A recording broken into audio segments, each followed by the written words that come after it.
National Weather Service has issued a severe thunderstorm warning for parts of Harris, Fort Bend, Colorado, Austin, Houston, Montgomery, Polk, San Jacinto, Trinity, Walker, Waller, and Wharton counties until 6:45 this morning.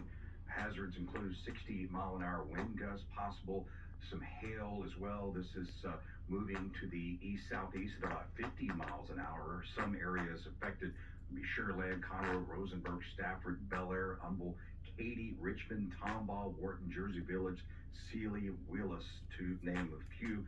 Again, the severe thunderstorm warning for parts of Harris and surrounding counties till 6:45 this morning. This concludes the broadcast of the Emergency Alert System. Stay tuned to this station for more updates on severe weather.